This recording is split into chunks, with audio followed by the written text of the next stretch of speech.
right? I do this job in the morning. Why? Because I'm saving for our bungalow back home in Pakistan. And therefore, I will send him from half 4 to half, and it's just the Hafiz's job, the Imam's job. No, my friends, it's not. The moment you took that conscious decision to have children, and Allah gave you children by His mercy, upon you is a responsibility. And one of the most central responsibilities is to become educators for your children, to teach your children. And the best and most patent thing to teach them is La ilaha illallah, right? La ilaha illallah, Tawheed, the oneness of Allah in all of its dimensions. It's our job as parents, not the Imam's job. Our job as parents. Like Uthman Lateef, when he said to his son, my son, Ya Bunay, don't ever make shirk with Allah. That is the greatest injustice that you could ever do. My son, Aqim as-salah, establish the prayer. Establishing the prayer does not mean that simply. It means I will teach you how to purify yourself. I will teach you how to have a bath, my dear son. I will teach you how to make wudu. I will not leave it to the Imam in the mosque. Maybe he won't fulfill his responsibility. It's me, the father, the mother. I will teach you how to purify yourself.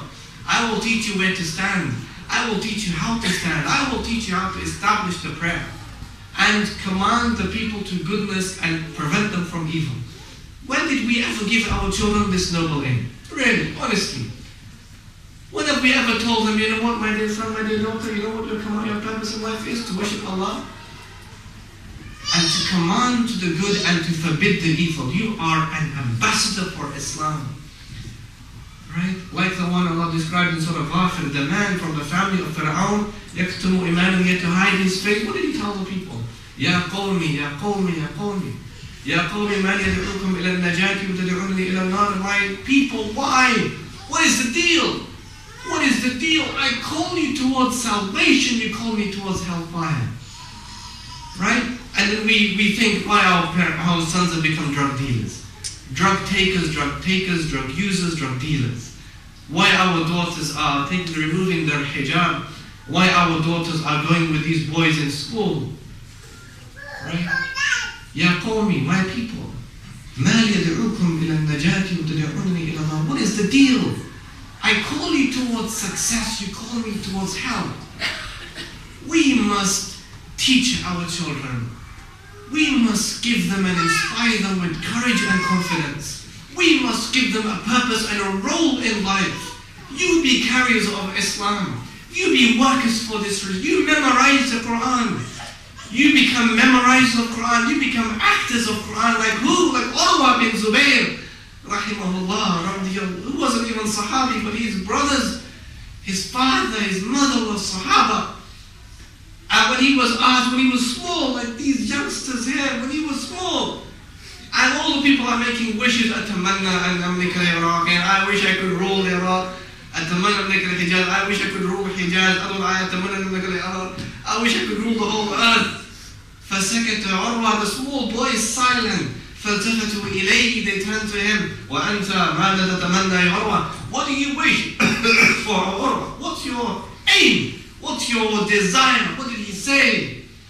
خلاص أتمنى أن أكون عالما عاملا يأخذ الناس عني كتاب ربهم وسنة نبيهم.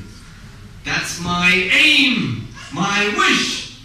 I want to be alim, a knowledgeable man, and amil, an actor upon my knowledge. People would come and take the Quran from me, and they would learn the sunnah of my Prophet from me. That is an aim, my dear brothers. Don't just think, my son has to get an A or an A star in his English maths at the expense of missing his prayer. Really? At the expense of missing his prayers? At the expense of not working for this religion?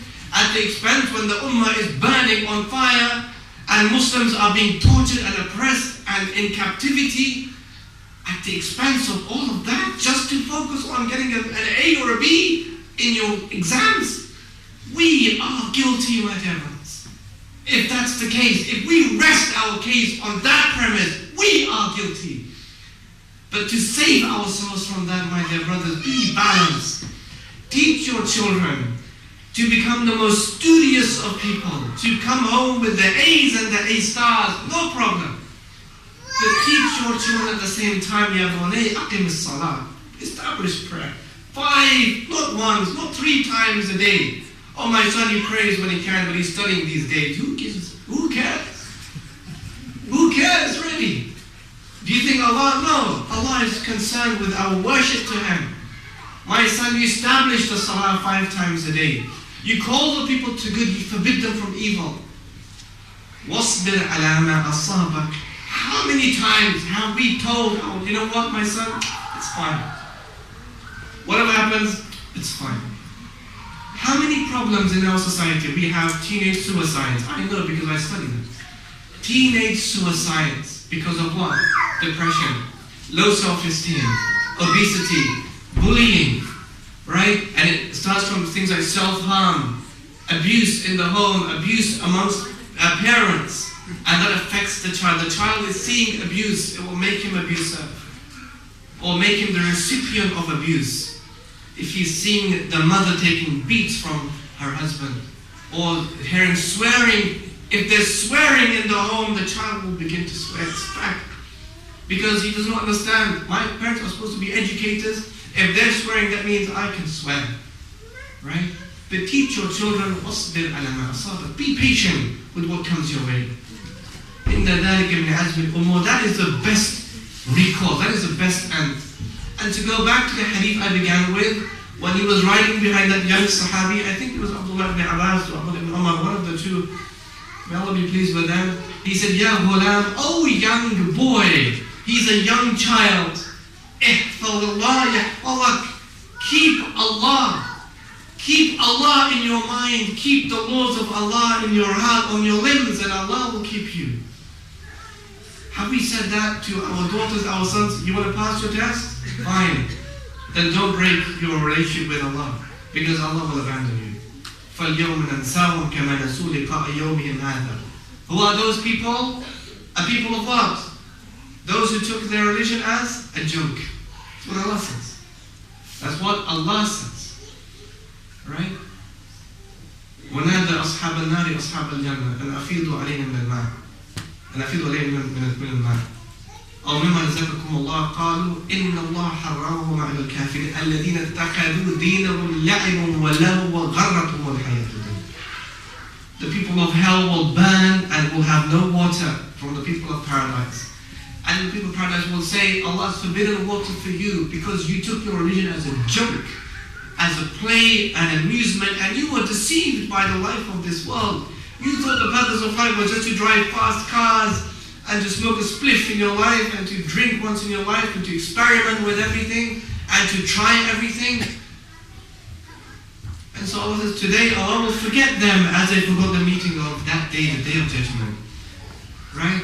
Keep Allah, Allah will keep you. He said, keep Allah, you will find Allah in front of you. And when you ask from Allah, when you seek refuge with Allah. Have we ever said to our sons and daughters, you know what? وَاعْلَمْ أَنَّ الْأُمَّةَ لَوْ اجْتَمَعُوا عَلَى أَنْ يَنْفَعُوكَ بِشَيْءٍ لَمْ يَنْفَعُوكَ إِلَّا بِشَيْءٍ قَدْ كَتَبَ اللَّهُ لَكَ. If the nations of the world gathered all of them to bring benefit to one of you, they will never be able to do that unless Allah decreed that for you. And if the nations of the world gather to bring harm to any one of you, they will never be able to do that unless Allah willed and decreed that for you. So therefore, don't worry too much about the bully. Defend yourself from school. But he can never harm you unless Allah wills that for you. Don't worry about the teacher. Try your best, whatever. But they can never harm you unless Allah wills that for you. In one narration, another narration, a variation, he says, وَاعْلَمْ أَنَّمَا أَخْطَأَكَ لَمْ يَكُنْ لِيُصِيبَكَ وَمَا أَصَابَكَ لَمْ يَكُنْ لِيَخْطَأَكَ. Know that whatever afflicted you was never going to pass you by. Whatever passed you by was never going to afflict you. وَاعْلَمْ. And know that after hardship comes ease, and after the test comes the resolve, comes the relief. Right? We have all of these responsibilities, my dear brothers. And I hope, my dear brothers, that we can become genuine people, genuine men and genuine women. Quite like that poem of Imam Shafi'i, when he said what? إن الفقيه هو الفقيه